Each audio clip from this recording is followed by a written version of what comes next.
The NFL is a what have you done for me lately league. We've seen teams that have struggled not being able to find their franchise quarterback, and we've seen other teams like the Washington Commanders who have struggled now for about 2 decades of finding consistency, and they draft a quarterback like Jaden Daniels in the first round and then find themselves in the NFC Championship game in his rookie seasons. A player like Daniels absolutely revolutionized a franchise that has been struggling and reeling for quite some time, whether that's ownership problems, holes on the roster, everything in between. The Washington Commanders, though, were completely revolutionized by Jaden Daniels. Some other teams can't say the same with their franchise quarterback situation, as it seems like other teams have whiffed on first round picks and have been stuck in mediocrity for longer than decades. And in this video, I want to break down 3 teams that I am extremely worried about in their long term outlooks at not just the quarterback position, but the overall roster construction and the guys they have in place at the quarterback position. So let's go in and break down these 3 teams that I am concerned about. The 3 teams that I'm going to be breaking down in this video are the Cleveland Browns, the Miami Dolphins, and the New Orleans Saints. Now, all 3 of these teams I feel like are in a bad spot there for their futures, but I honestly think they're all in 3 different stages of this rebuild process. Let's start with the Cleveland Browns. Now, the Cleveland Browns, we know, have had a very, very interesting offseason. Let's talk about their draft class to start. We know they made the biggest trade in the draft, trading back, letting the Jaguars trade up for Travis Hunter, securing an extra first round pick, which sets them up, I think, very nicely, potentially in next year's draft class. But let's talk about the draft class in 2025. They were able to secure Mason Graham, a very solid defensive tackle from Michigan, Carson Schweisner from UCLA, pretty solid linebacker as well, Quinshaw Judkins as well in the second round, and some other players like Dylan Gabriel, Harold Fannin Jr., that other quarterback from Colorado named Shadur Sanders. They were able to go through, have a ton of draft capital in this class, and address a lot of needs on this roster. And that's one of the biggest things with the Cleveland Browns is they had so many needs heading into this year on the 2025 team. It felt like, despite the Browns being in contention not too long ago, they were just in a really, really tough spot during the 2024 season. We saw this team really struggle, especially at the quarterback position. We know that Deshaun Watson was not the same player, but there was regression on the defensive side of the ball. We saw a player like Amari Cooper traded at the deadline. They just had no chance in a very tough division, and the outlook looked even worse than ever on the offensive line. In free agency, we saw this team make a few smaller moves in terms of, picking guys up. We saw them get Joe Flacco, Jerome Baker, a solid veteran linebacker in there as well. Cornelius Lucas, a name that not a lot of people know, but I think he can actually be a solid swing piece on this offensive line heading into this year. And some other decent players mixed in here that aren't big impact guys, but it's more of a retooling thing.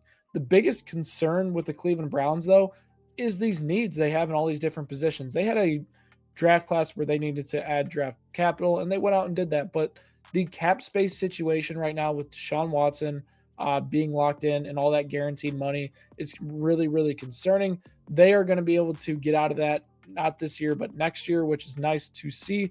But it really puts this team in a bad spot. Myles Garrett, their best defensive player, is 30 years old at this point, which is not necessarily ideal. They were somehow able to lock him in for a very, very nice deal, but we will see what happens. And like I mentioned, in 2026, this team is $37 million negative in cap space. Players like Denzel Ward have a $30 million cap hit. Wyatt Teller, who really, really took a downgrade last season, $19 million. Joe Bitonio, $23 million. David Njoku, $24 million. And then the end all be all, Deshaun Watson at $80 million. This team is negative $37 million in cap space. And they are banking on this draft class to ultimately hit, which is honestly, I don't even hate the draft class. And I don't hate what they did with Travis Hunter. I think setting yourself up with 2 first round picks next year puts them in a really solid spot. But that the contrary of that, and which concerns me about this Cleveland Browns team, is that they didn't address one of the worst units in the NFL last year, and it was their offensive line. They have solid veteran pieces on this team, but they are older pieces that struggled. They had injuries last year. They were one of the worst offensive lines in football. Throughout the draft process, I thought that they would add some pieces in there, but they really didn't. They added a lot of skill positions. Obviously, they went with Graham and Schweisner on the defensive side of the ball. I think Graham is a solid player, but playing next to Kenneth Grant definitely helped him in his production in college. I'm interested to see how productive he'll be at the NFL level. We know that Jock is now out probably for the year at this point. Schweisner is going to have to step into a bigger role in that defense. But setting yourself up with 2 draft picks next year, they want to go get a quarterback. Do you love the quarterback class next year? I'm not necessarily sure I'm sold on anybody just yet, but that is what the Cleveland Browns are doing. And they're banking that, hey, we added a little bit of depth here, depth there. We could be better because of that. But banking on this draft class, having negative cap space, banking on a quarterback hitting, and having a bad offensive line is a really bad combination that could set the Cleveland Browns back for years to come. The next team on this list is in a completely different spot, and it is the Miami Dolphins. The Miami Dolphins have talent. They have had talent, and they have been a playoff team just like the Browns over these past few years. And last year, if it wasn't for injuries to Tua Tagovailoa and some other players on both sides of the ball, this team very well could have snuck into the playoffs last year. Instead, we saw them really struggle on the offensive side of the ball, putting together some of the most pitiful performances when Tua wasn't on the field. And when he was, it was the same old that we saw in the past where he couldn't necessarily elevate his team to a higher play. Now we look into 2025, and this Miami Dolphins team is in a very, very weird place. We saw Teron Armstead retire, leaving a massive hole at left tackle. We know that in heading into the 2024 season, this team lost their interior offensive line and really, really showed in 2025, hurting that unit. On the defensive side of the ball, Jalen Ramsey is on the way out right now. It doesn't look like he's going to suit up. It's really, really murky. And I keep saying really, but it's true. But the Dolphins are a team where you're like, oh, they have Tyreek Hill. They have Jalen Waddle. Mike McDaniel's been to the playoffs. They have pieces, but those pieces can't carry this top-heavy roster to the playoffs. In the draft, they went out and tried to fix the defensive tackle position that struggled last year with the departure of Christian Wilkins. And they did that with Kenneth Grant. And I love me some Kenneth Grant, really, really solid football player who can fill the interior part of that defensive line, very stout against the run, can also be a solid pass rushing option for them. They also added Jordan Phillips in the interior, which I like. I think establishing the interior part of that defense is something the Dolphins did very well. And then Jonas Saviana from Arizona, the guard, who I can't pronounce his name, really solid fit for what they needed in the draft. But the problem with me in this draft class is the draft capital isn't necessarily significant enough to improve this team on both sides of the ball. The Dolphins have a ton of holes right now. They only have 5 players over a 70 grade right now, according to PFF. And one of those players is Jalen Ramsey, who is on the outs right now, which isn't necessarily ideal. And on the offensive side of the ball, they have massive holes at tackle with Austin Jackson and Larry Borom currently starting for this team. They combined for a grade lower than 60, according to PFF last year. And we all know the tackle position is incredibly important for this team as they run a zone running scheme, which typically operates on the outside with a lot of outside zones and inside zones that make this team successful. We know that Tyreek Hill has had his offseason problems, but those look like they're in the past. He looks healthy this year, and that is one of the bright spots I'd like to see with this team. I think in free agency, they did an okay job. Clearly, cap space wasn't something they had a surplus of heading into the year, but adding a player like James Daniels in the interior part of the offensive line is incredibly solid. And I think Willie Gay could be a decent addition to this defense as he's been incredibly versatile throughout his career. But they've lost pieces as well, like Calais Campbell is on the way out. Anthony Walker Jr. on the way out. You have a player like Raheem Mostert, who's incredibly productive. Durham Smythe, who played a lot of blocking snaps at the tight end position, which helped them. Javon Holland, another player. They are losing pieces even more on this team, and they didn't necessarily replenish them. Now you look at the division itself.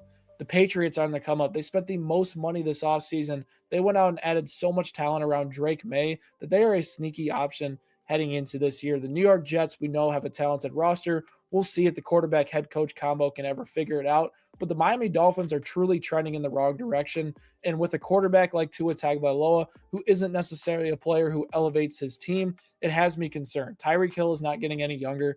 This roster has a ton of holes heading into this year. And with a division that is led by the Buffalo Bills and has teams ascending, it has me really, really concerned about this Miami Dolphins outlook the rest of the future with the Tua era. Then the final team, it's the New Orleans Saints. And the Saints are a team that has just been trending in this direction for quite some time, and they have been mediocre for quite some time. With Derek Carr's chronic problems after his surgeries, he is retired and no longer the quarterback for this team.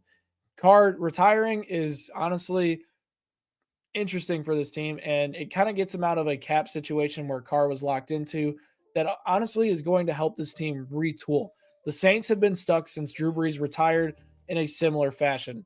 Let's try to put a bunch of veterans around it. We know Brees is gone, but let's patch it together with a veteran like Jameis Winston, Derek Carr. We should be in playoff contention. But this team has never been good enough to go compete for a Super Bowl. And I think that's one of the biggest problems with being stuck in the middle and what the Saints have done over the years. They've pushed money back to add more talent, but haven't had the quarterback or other players on this roster to compete for a Super Bowl, pushing more money down the line, creating more negative cap space down the line. And we are starting to hit those years where those Saints veterans and that money is starting to catch up for them. Defensively, it showed even more this past year. Before we get into the offense, you'll see players like Tyrann Mathieu, one of the best safeties of the last decade, 60.5 PFF grade, 65th out of 98 safeties last year. We saw their first round pick, Brian Brees, incredibly struggle, 114th out of 118 on the defensive tackle side of things. Cameron Jordan, 57.4 PFF grade. One of the rare bright spots, Demario Davis is still incredibly productive at his old age. And then the cornerback position, we saw Marshawn Lattimore regress before being traded ultimately last year as well. And they do have, pieces they stuck in, but they didn't necessarily fit. And then in the offseason, you see this team go and follow a similar path. Hey, let's sign a older Chiefs player in Justin Reed, who's probably past his prime, but he's a good veteran. Let's go get him. They sign him. Brandon Cooks. Let's go add another veteran. Let's sign him.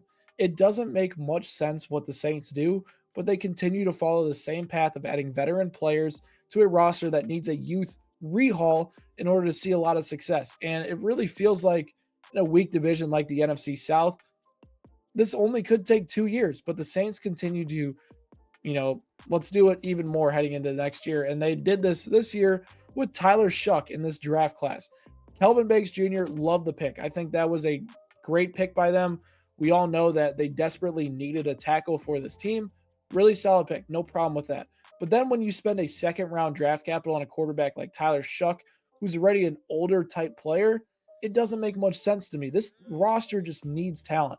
Outside of Chris Olave and aging Alvin Kamara, I think Carl Granderson's a pretty good player as well. And I'm not necessarily out on Brian Brees, but he just really struggled last year. The roster has talent, but you build around the talent, you add to that talent. And I think picking a quarterback like that instead of, potentially rolling out a player like Jameis Winston is going to set this team back even more.